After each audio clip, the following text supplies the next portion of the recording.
नमस्कार साथियों, हम आपको साथियों बोलकर संबोधन नहीं करेंगे, आपको हम बच्चों बोलेंगे। इसलिए कि अधिकतर आप लोग देखने वाले जो होंगे, सुनने वाले हैं, वो लोग हमसे छोटे ही होंगे। बात यहाँ पर है कि अधिकतर लोग हमारे समाज में जो आज जीवन जी रहे हैं, वो किस तरह की लाइफस्टाइल जीते हैं। क्या वो जो है वही जीवन जीते हैं या उससे अपने को बढ़कर दिखाते हैं। हमने जीवन में अपने अनुभव किया है कि 90% लोग जैसे होते हैं उससे कुछ अमीर दिखना चाहते हैं, और थोड़ा अमीर दिखना चाहे तो एक बात समझ में आती है, लेकिन बहुत सारे लोग होते हैं गरीब लेकिन दिखावा करते हैं कि हम अमीर हैं। ऐसे लोग अमीर बन नहीं रहे हैं, अमीर बनने का दिखावा करते हैं। एक छोटा सा उदाहरण दूंगा जो कि सही घटना है हमारे जीवन काल की।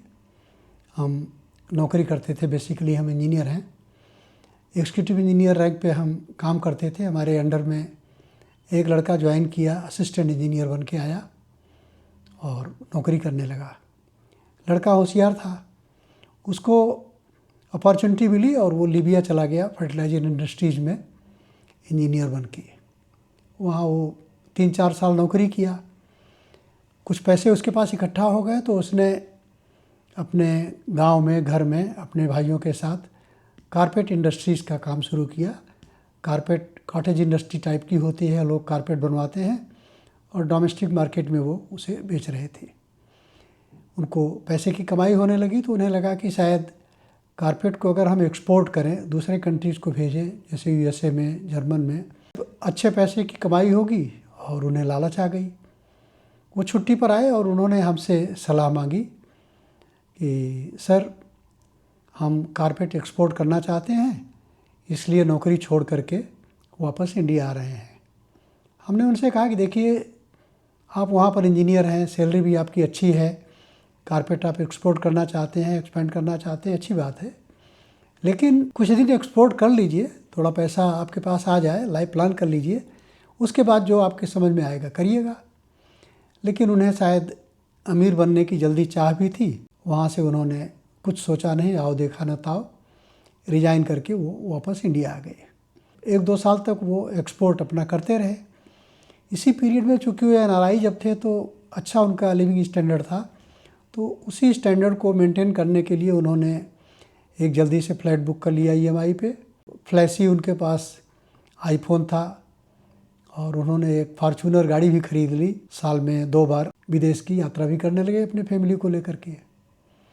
लेकिन हुआ क्या, अचानक करीब 1 साल के बाद, उस समय काफ़ी बूम था कारपेट इंडस्ट्रीज़ का, लोगों ने कारपेट में ऊल की जगह जूट मिलाना शुरू कर दिया, जिसकी वजह से कारपेट के जितने भी आर्डर थे यूएसए में, लोगों के आर्डर कैंसिल हो गए, यूएसए से इंपोर्ट बंद हो गया।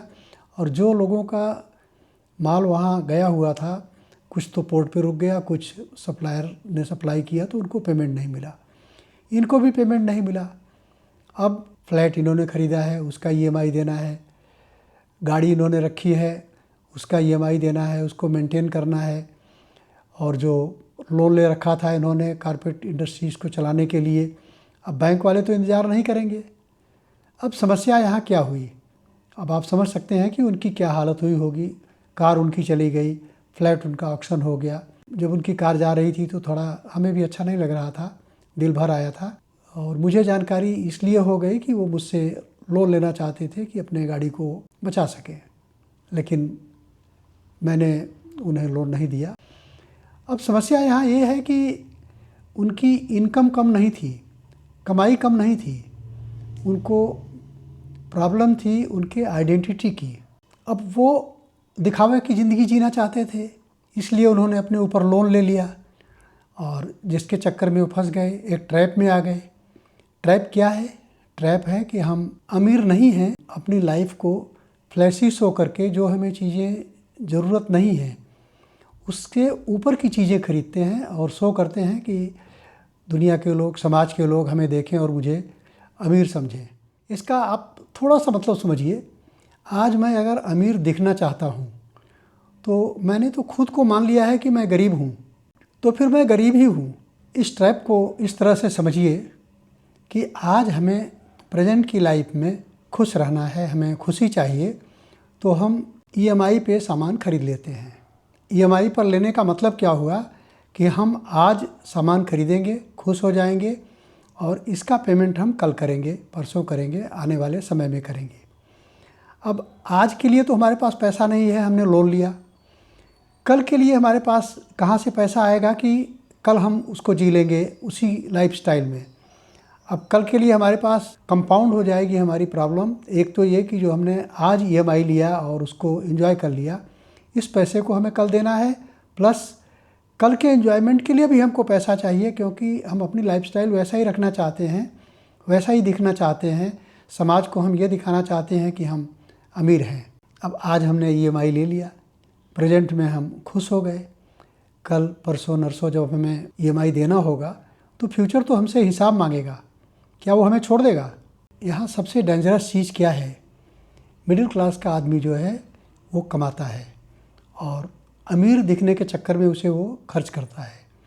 लेकिन जो वाकई में अमीर होता है या अमीर बनना चाहता है, वो कमाता है और उस पैसे को इसलिए नहीं खर्च कर देता है कि हम जो चीज़ें हमारी इच्छा हैं हम वो खरीदें, बल्कि वो डिसाइड करता है कि हम इस पैसे को कहाँ खर्च करें।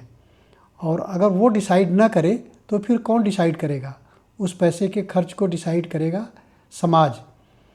वो जो एडवर्टाइजमेंट होते हैं, सामान को देख करके हमारी इच्छा होती है कि हम इन्हें खरीद लें। इन्फ्लुएंसर्स जो होते हैं वो किसी टॉपिक के बारे में बात करेंगे, किसी आइटम के बारे में बात करेंगे, उसकी अच्छी अच्छी बड़ाई करेंगे, बातें बताएंगे, तो हमारा मन करेगा हम इसे खरीद लें। और रिच आदमी क्या करता है? वो कमाता है और सिंपल लाइफ लीड करता है। लोग उसे देख करके हो सकता है कुछ कमेंट भी करें कि ये आदमी तो कंजूस है। सुन लीजिए, मुस्कुरा दीजिए आप, उसमें क्या है? आप अपने ग्रोथ के लिए काम कर रहे हैं, चुपचाप आप जब प्रयत्न करते रहेंगे, काम करते रहेंगे, उस समय लोग आपको अंडर एस्टिमेट करते रहेंगे, लेकिन आप अपने को अपडेट करते रहेंगे, डेवलप करते रहेंगे, और जब समय आएगा तो अपने आप ही लोगों को दिखाई देगा और उनके मुंह से ये सब ज़रूर निकलेंगे कि इन्होंने कैसे इस तरह से अपना ग्रोथ कर लिया, कैसे ये इतना आगे बढ़ गए। तब उन्हें आपकी अमीरी स्वतः दिखाई देगी, आपके बिना दिखाए वो जान जाएंगे कि आप अमीर हैं। चलिए एक काम करते हैं, आप खुद से 3 सवाल पूछिए कि आज अगर हमारी इनकम बंद हो जाए, हमारा बिजनेस ठप हो जाए, हमारी नौकरी चली जाए या कोई भी रीज़न हो, हम बीमार पड़ जाएं, तो हमारे पास इमरजेंसी फंड है क्या? कितने टाइम तक हम सरवाइव कर पाएंगे? क्या हमारे पास सेविंग्स हैं? क्या हमारे पास खाली ईएमआई हैं जिसे हमें पेमेंट करना है? अगर हमारे पास इस सवालों के जवाब नहीं हैं तो इसका मतलब हम स्टेबल नहीं हैं, हम केवल लकी हैं। हम ये नहीं कह रहे हैं कि आप जीवन भर गरीब बन जाइए या गरीब की एक्टिंग करते रहिए या गरीबी से जूझते रहिए, हमारा ये मतलब नहीं है। हमारा मतलब ये है कि पहले आप कमाइए और अपनी लाइफ को सिक्योर कीजिए।